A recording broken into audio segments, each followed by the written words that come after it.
dan syukur kembali kami naikkan ya Bapa Tuhan semesta alam, karena kasih yang terus melimpah dalam kehidupan kami, yang memungkinkan kami untuk sore hari ini kembali kami bersekutu dengan Engkau. Kami memuji, meninggikan, menyembah nama-Mu yang kudus Bapa. Terima kasih Tuhan, saatnya untuk berbicara. Mari urapi hamba-Mu dalam keterbatasannya. Sucikan, kuduskan bibir mulut hamba-Mu, pimpin dengan roh suci-Mu, agar pada sore hari ini hamba-Mu melayakkan Bapa untuk menyampaikan pesan Tuhan, untuk menyampaikan isi hati Tuhan yang membangun jemaat Tuhan di tempat ini, sehingga jemaat Tuhan di tempat ini semakin hari terus bertumbuh Bapa, menjadi jemaat-jemaat yang dewasa, jemaat-jemaat yang tahu akan posisinya, jemaat-jemaat yang tahu akan tugas dan tanggung jawabnya. Terima kasih Bapa di surga. Terima kasih Tuhan. Biarlah urapi setiap jemaat Tuhan yang ada bersama-sama dengan kami. Berikan pada mereka telinga seorang murid, roh konsentrasi Bapa, bahkan kebenaran di dalam nama Yesus, menyingkapkan setiap rahasia-rahasia, setiap hambatan yang menghambat pendengaran, yang menghambat daya pikir kami untuk kami memahami firman-Mu. Kami tolak patahkan, untuk kami hancurkan di dalam nama Tuhan Yesus. Engkau yang beracara, Engkau yang berbicara Bapa, dari awal pertengahan akhirnya boleh jadi di dalam Bapa, Anak dan Roh Kudus, di dalam nama Tuhan Yesus. Yang siap mendengarkan firman Tuhan, sama-sama kita katakan amin. Silakan duduk.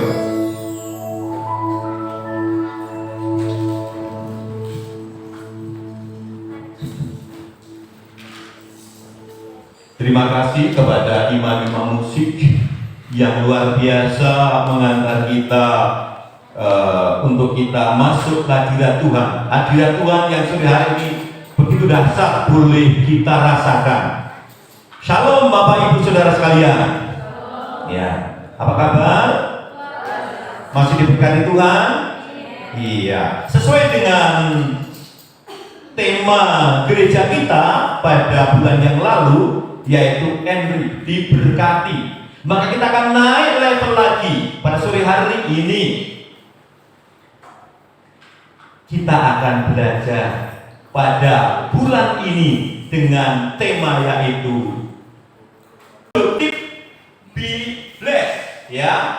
Semakin produktif semakin diberkati, ya. Nah, untuk subtema pada sore hari ini kita mengambil satu tema. Yang pertama dari pengajaran ini yaitu tentang posisi kita. Ya, kita pengelola bukan pemilik, ya. We are manager not owner, ya. Ini posisi ini penting untuk kita sadari. Karena dengan menyadari posisi ini, nanti kita akan semakin diberkati. Pertanyaannya yang pertama, siapa dari antara yang hadir yang diberkati? Lambaikan tangan. Oh, masih ada? Halo, ada yang tidak ingin diberkati? Yang diberkati lambaikan tangan. Iya, semuanya ingin diberkati. Bapak Ibu Saudara-saudariku yang terkasih, sebelum kita mendasarkan pengajaran kita, sebelum kita berbicara lebih lanjut, kita akan mendasarkan pada firman Tuhan yang diambil dari Matius 25 ayatnya yang ke-14. Nah, di sini Bapak Ibu Saudara sekalian berbicara ya tentang perumpamaan talenta. Ya, kita semua yang ada di tempat ini masing-masing Tuhan sudah kasih talenta, dan talenta itu harus kita kelola, ya, dengan penuh rasa syukur, dengan penuh tanggung jawab. Mari Bapak Ibu, saya undang untuk bangkit berdiri membaca firman Tuhan ini, menghormati firman Tuhan ini, ya. Ini perikopnya adalah perumpamaan tentang talenta. 2, 3. Sebab hal kerajaan surga sama seperti seorang yang mau bepergian ke luar negeri, yang memanggil hamba-hambanya dan mempercayakan hartanya kepada mereka. Amin. Silakan duduk. Ibu, bapak, saudara-saudariku sekalian yang terkasih di dalam Tuhan. Perumpamaan tentang talenta di mana ada seorang tuan yang akan bepergian ke luar negeri, dia menyerahkan hartanya kepada hamba-hambanya. Dalam perikop ini, kalau Bapak Ibu membaca lebih lengkap lagi, ya, yang pertama ada yang memperoleh 5 talenta. Tetapi Tuhan tadi juga memberikan kepada yang lain sebanyak 2 talenta. Kepada yang lainnya lagi diberikannya 1 talenta. Bapak Ibu Saudara, kenapa Tuhan ini memberikan kepada 3 orang ini berbeda-beda? Kenapa yang satu diberikan 5 talenta, yang satu lagi 2 talenta, dan yang satu lagi 1 talenta? Karena Tuhan tadi mengenal hambanya. Ini menjadi dasar pengajaran kita pada sore hari ini. Bapak Ibu Saudara yang terkasih di dalam Tuhan, ini menggambarkan siapa? Menggambarkan Tuhan yang berbicara kepada hamba-hambanya, dan hamba itu tidak lain dan tidak bukan adalah kita semua. Setiap orang Kristen, saya katakan adalah hamba bagi Yesus. Saya mencoba mempelajari apa itu hamba. Hamba itu berasal dari bahasa Yunani doulos. Artinya seseorang yang mengabdikan diri kepada orang lain, bahkan mereka mengabaikan kepentingannya sendiri. Siapa mereka? Para Buddha, kalau dalam bahasa Alkitab kita, ya. Jadi mereka tidak punya kemerdekaan. Apa yang dimiliki oleh Buddha tadi adalah milik tuannya.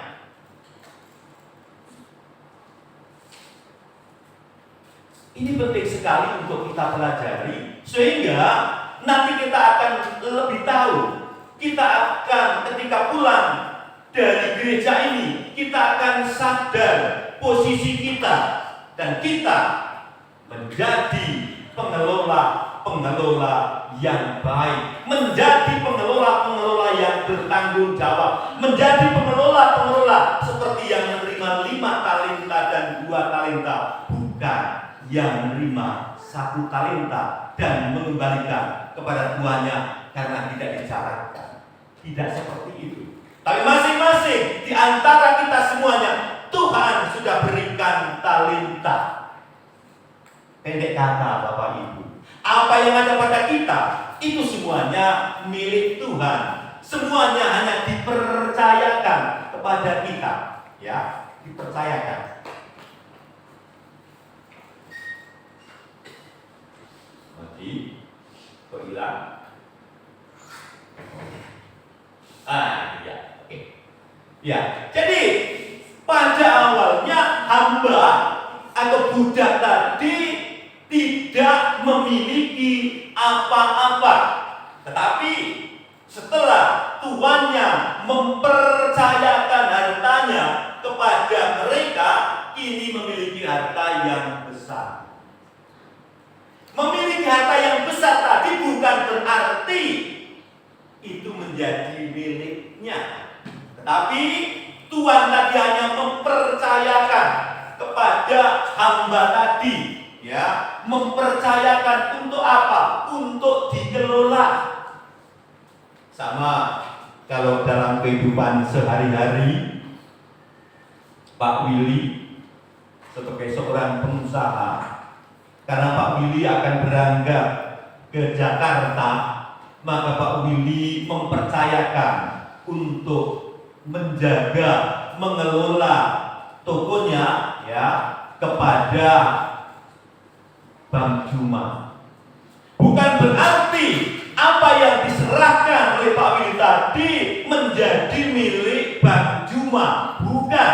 Tetapi Bang Juma punya tanggung jawab untuk mengelola. Tetap itu menjadi milik dari Pak Willy. Nah ini, jadi tidak akan mungkin pindah ke orang lain apa yang dipercayakan kepada Tuhan, kepada hambanya oleh tuannya tadi, ya.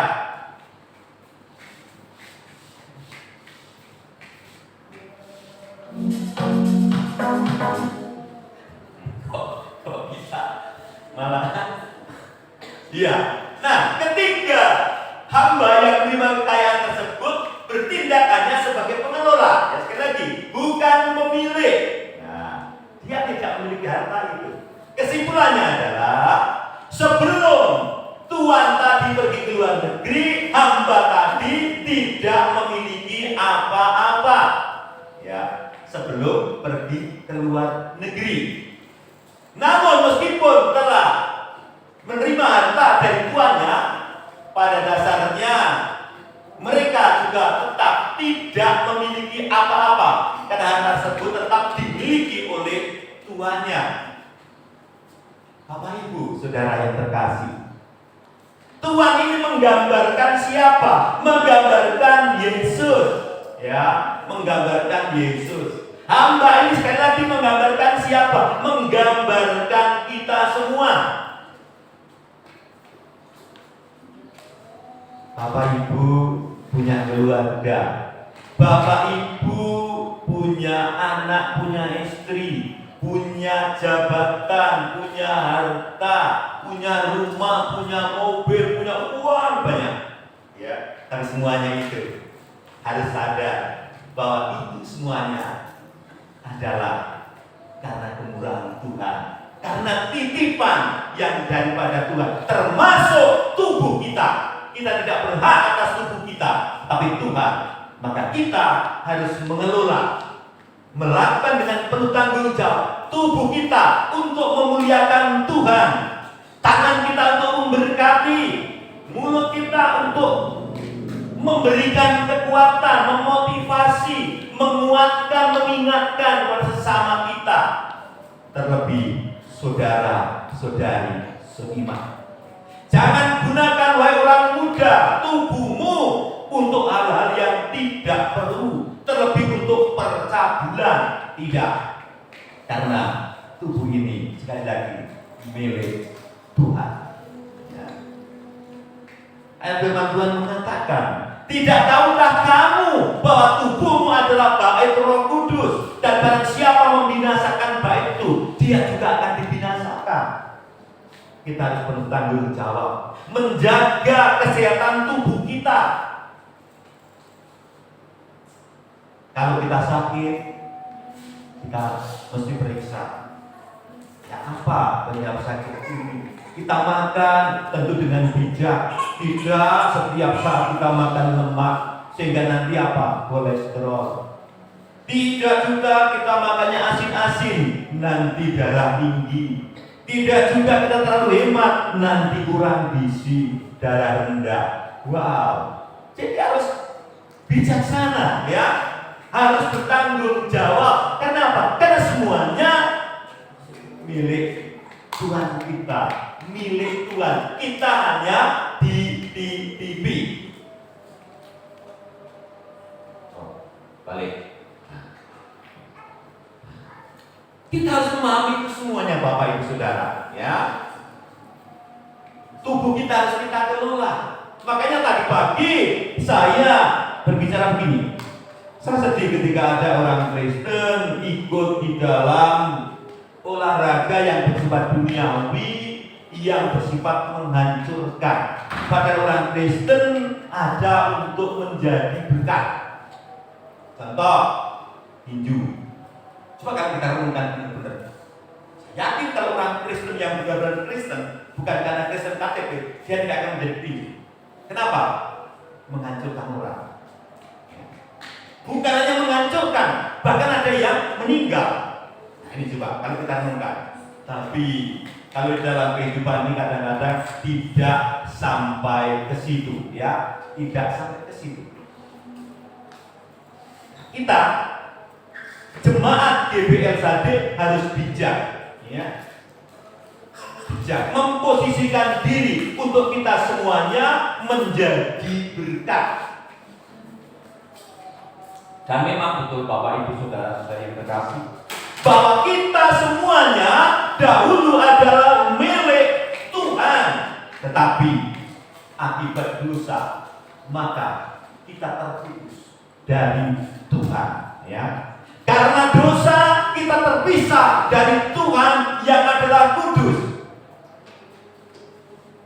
Tetapi puji Tuhan, melalui pengorbanan Yesus Kristus di kayu salib, Bapak, Ibu, dan Saudara sudah ditebus, harganya dibayar lunas dengan darah Yesus. Amin. Bapak, Ibu milik siapa berarti? Milik Yesus.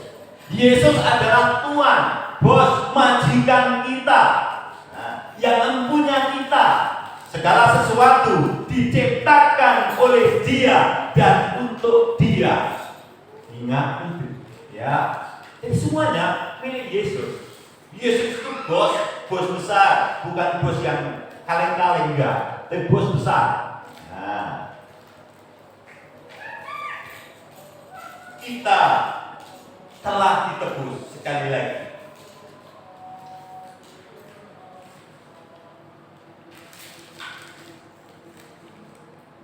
Nah, mari kita lihat bersama-sama di dalam lampiran 1 Roma 6 ayat yang ke-20 menurut terjemahan baru. Sebab waktu kamu hamba dosa, kamu bebas dari kebenaran. Ini, bebas dari kebenaran. Berarti apa? Hidup kita dikuasai oleh dosa. Bapak Ibu Saudara, luar biasa, tanggung jawab yang Tuhan berikan. Tapi Tuhan lebih mengenal kita. Makanya tadi kembali ke atas, di mana ada yang diberikan 5 talenta, ada yang 2 talenta, ada yang 1 talenta. Itu sangat besar banget. Saya mencoba mempelajari, mendengarkan, ya Bapak Ibu, itu jumlah yang tidak main-main. 1 talenta itu ternyata setara sama dengan 6.000 dinar, ya, sama dengan 1.000 uang emas. Coba kalau 5 talenta berapa? Ya, 5 talenta berarti 30.000 dinar.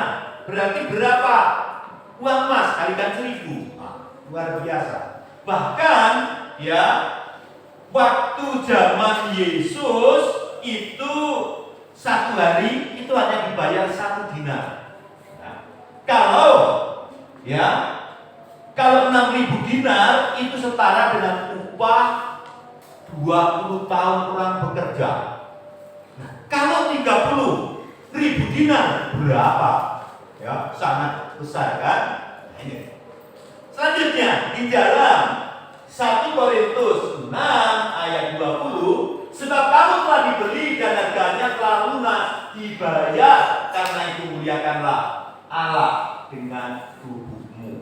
Kita sekali lagi sudah dibayar lunas harganya oleh darah Yesus.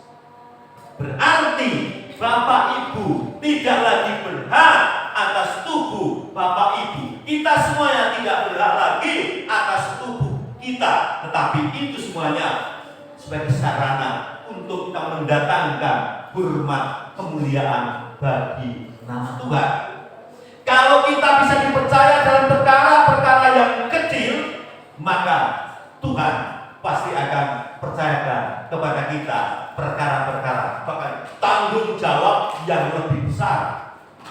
Ingat di dalam perumpamaan tadi, hamba yang memperoleh 1 talenta, akhirnya apa?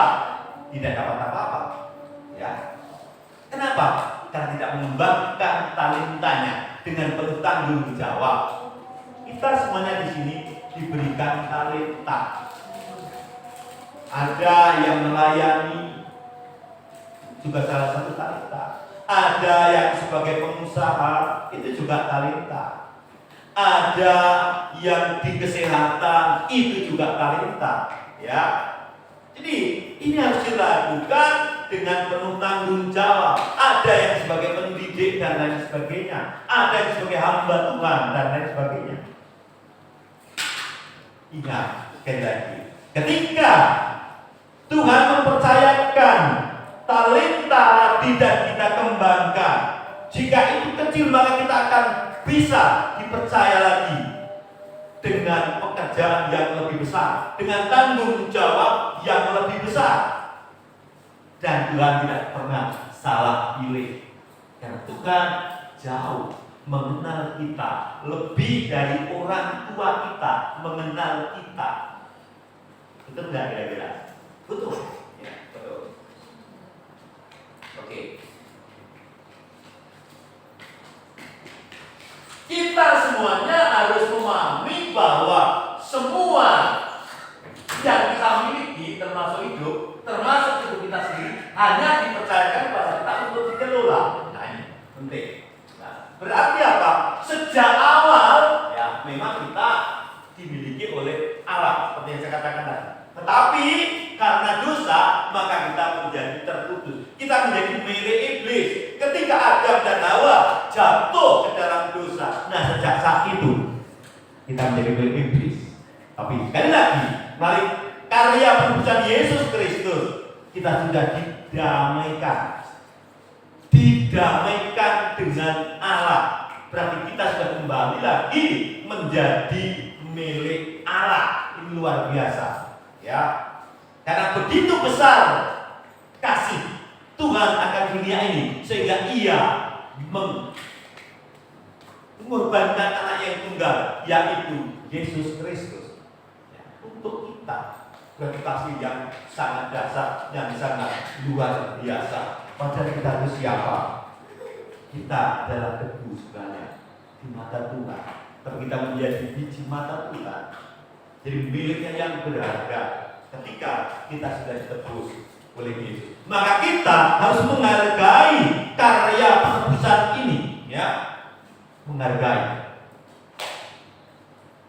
Ketika hamba yang menerima kekayaan tersebut hanya bertindak sekali lagi sebagai kembali ke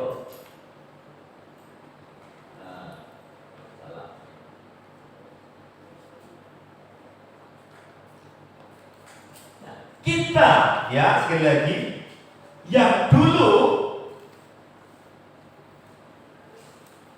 sebelumnya tidak memiliki apa-apa, ya, dan tidak bisa melakukan apa-apa, telah ditebus dengan darah Yesus. Sehingga apa? Kita kembali diperkaya oleh Yesus.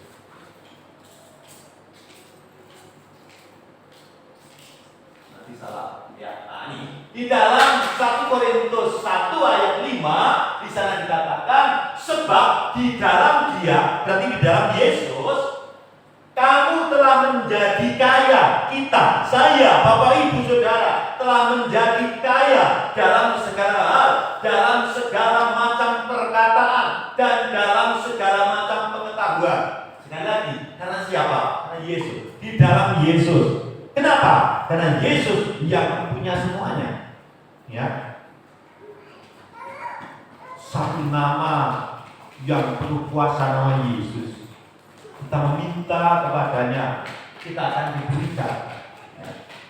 Di dalam 2 Korintus 8 ayat 9 juga bisa dikatakan, karena kamu telah mengenal kasih karunia Tuhan kita Yesus Kristus, bahwa Ia yang oleh karena kamu menjadi miskin, Yesus menjadi miskin oleh karena kita, ya. Sekalipun Ia kaya, padahal Yesus sangat kaya karena Dia pemilik segalanya, ya. Supaya kamu menjadi kaya oleh karena kemiskinannya, supaya kita diperkaya di dalam Yesus. Siapa yang memperkaya dalam Yesus? Boleh angkat tangan. Luar biasa. Kita berikan aplaus yang meriah. Begitu sayangnya Tuhan dengan kita. Kita semuanya mau diperkaya, mau diberkati. Tetapi sekali lagi, kalau kita produktif,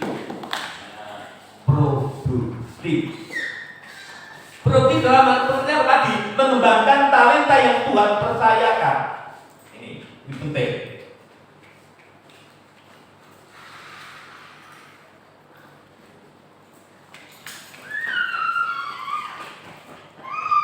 Jadi pada hakikatnya kita tidak memiliki apa-apa, karena ketika kita menjadi milik Allah, segala sesuatu yang kita miliki, termasuk apa yang ada pada diri kita, juga merupakan milik Allah.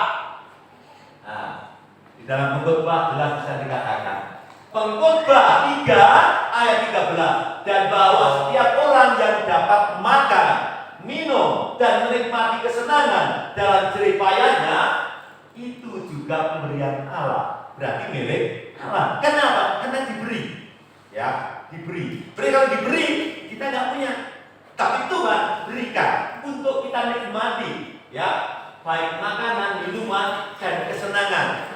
Bahkan segala jeripaya kita, Tuhan berkati sehingga kita bisa nikmati. Sekali lagi, karena itu milik Allah. Jangan pernah menjadi orang Kristen membanggakan aku diberkati karena usahaku. Bukan. Aku menjadi orang kaya karena usahaku. Bukan.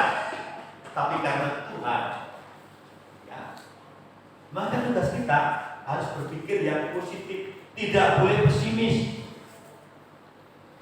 Banyak orang-orang yang pesimis di dunia ini. Tadi pagi saya cerita permainan ini apa? Banyak saya mendengar trading forex ya, kalau nggak salah ya, yang pakai apa tuh? Pakai batu. Ada alatnya itu. Itu sampai tertipu berapa? 15 miliar. Agar orang yang sadar posisinya sebagai pengelola bahwa semuanya milik Tuhan, dia nggak akan stres. Tapi kalau yang tidak bersandar kepada Tuhan, ya pasti stres 15 miliar. Ya. Saya belum pernah melihat uang sebanyak itu. Ya, waduh banyak banget ya kalau dihamburkan di sini pun 15 miliar. Apalagi uangnya ribuan, waduh banyak banget ini. Ya, itu. Melalui robot, robot itu susah, ya, tanya. 15 miliar dalam hitungan bentar langsung hilang uangnya 15 miliar. Jadi kurang, ya. Gimana kalau kita kira-kira? Secara nanti ya pasti ya. Tapi ketika kita tahu money, pasti kita nanti akan tahu. Ya, nggak perlu kita sebut.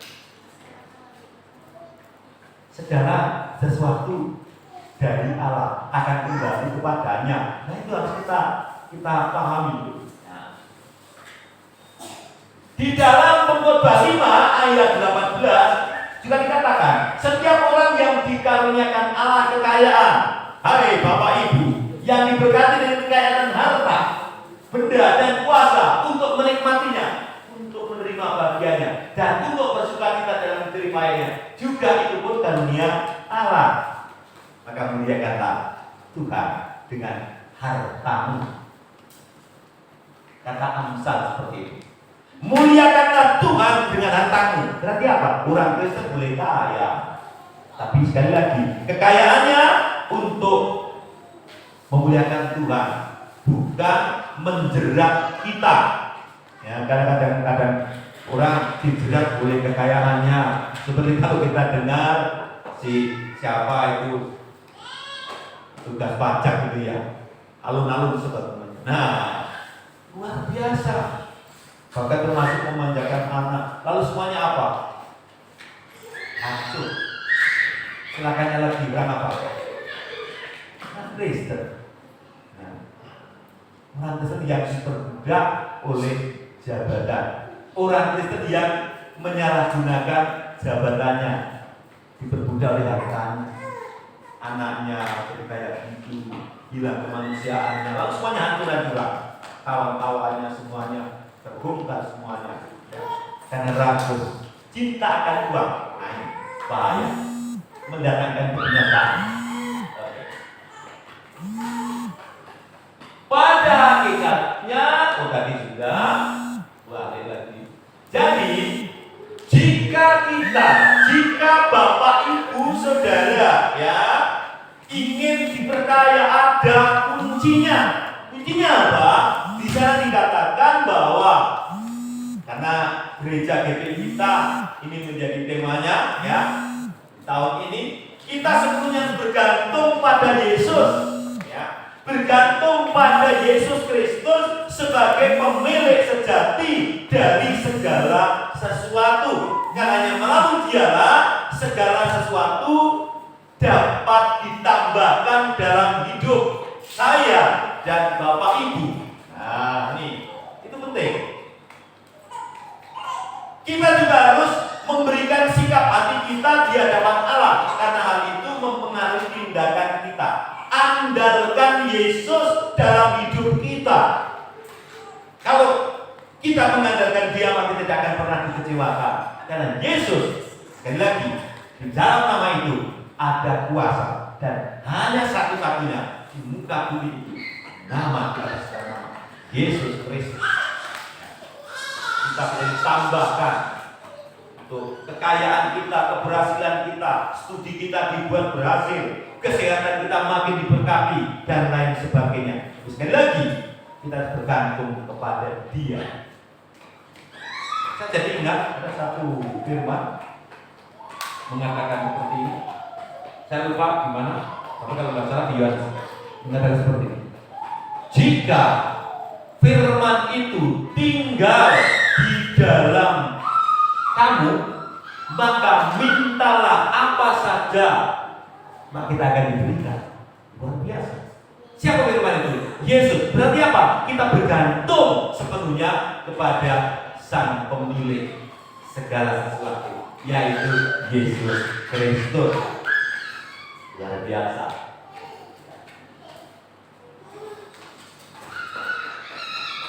Sebagai pengelola, kita harus datang kepadanya dengan kerendahan hati. Satu, jadi orang Kristen rendah hati, jangan tinggi hati. Dengan ucapan syukur. Dua, dan rasa tanggung jawab yang besar. Dan yang terakhir, jangan sampai hati kita berubah dan kita merasa menjadi pemilik. Ingat, ini akan menyakitkan kalau kita merasa bahwa itu milik kita. Bahkan dalam kehidupan menggereja, Ibu Gembala di tempat ini ada Pak Willy.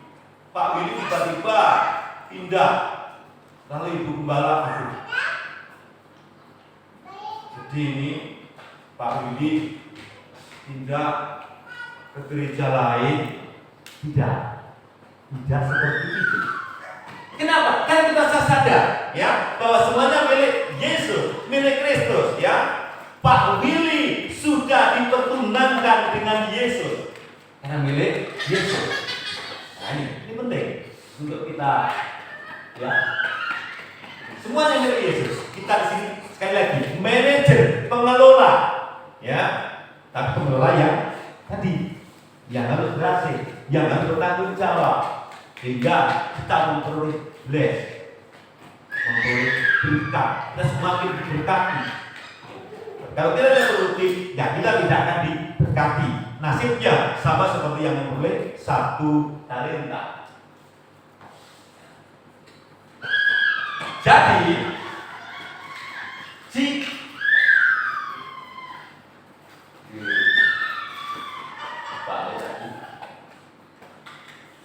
kesimpulannya, yang pertama, setiap kita orang Kristen adalah pengelola, bukan pemilik. Sadari itu.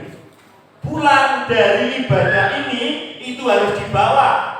Apapun yang kita miliki itu milik Tuhan, bukan milik kita. Kita hanya sebagai pengelola. Keluarga kita, prestasi kita, harta kita, kedudukan kita, semuanya milik Tuhan. Kita hanya pengelola. Yang kedua, seluruh yang ada pada kita adalah milik Tuhan, dan kita hanya dipercaya untuk mengelola. Kalau kita jadi percaya oleh Tuhan, lakukan itu. Karena jika engkau bisa dipercaya dalam perkara-perkara kecil, Tuhan akan mempercayakan perkara-perkara yang besar. Amin. Kita berikan tepuk tangan. Bapak Ibu Saudara, mulai malam hari ini akan dipercaya dalam perkara-perkara yang besar.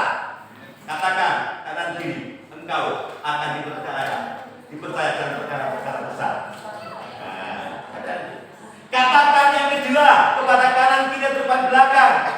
engkau seorang pengelola, bukan pemilik.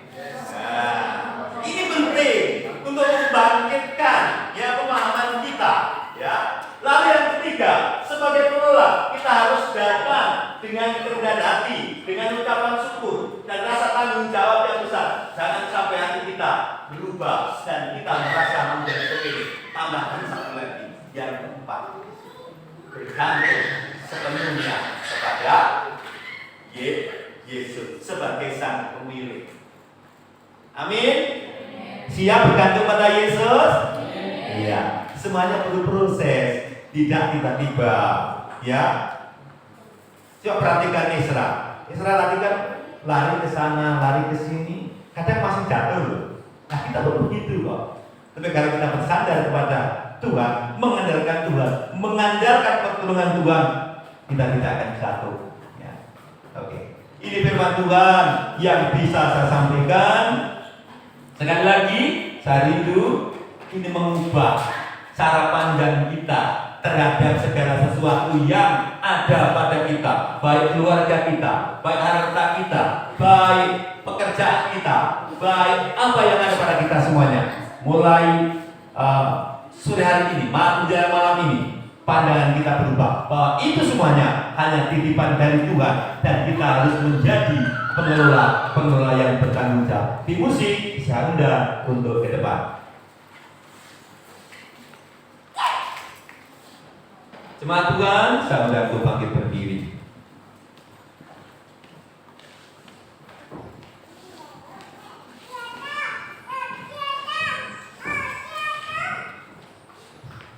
Terima kasih Bapa di surga, hamba-Mu telah selesai menyampaikan isi hatimu. Mari Roh Kudus, matraikan firman-Mu dalam hati setiap kami, dan biarlah firman-Mu ini Bapa menjadi rema dalam hidup kami. Mulai saat sore hari ini menjelang malam ini, cara pandang kami berubah. Kami terus menggantungkan hidup kami hanya kepada Yesus. Kami menyadari posisi kami Tuhan sebagai pengelola, dan kami melakukannya Bapa dengan penuh ucapan syukur, dengan kerendahan hati, dan dengan penuh rasa tanggung jawab. Terima kasih Bapa, terima kasih Tuhan. Kami yakin dan percaya firman-Mu tidak akan kembali dengan sia-sia. Firman-Mu akan berbuah lebat di dalam kehidupan jemaat Tuhan di tempat ini. Kami merasa bersyukur Tuhan, pengajaran-Mu sore hari ini yang disampaikan Tuhan melalui gembala pembina kami, mengingatkan kami untuk kami menjadi lebih baik lagi. Kami persembahkan Tuhan seluruh hidup kami hanya kepada-Mu. Kita angkat pujian Bapa, persembahkan hidupku.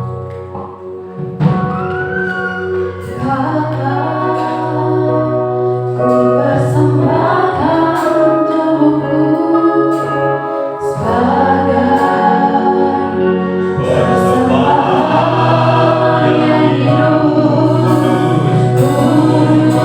kudus dan yang berkenan padamu, bagai ibadah sejati. Ibadah yang sejati.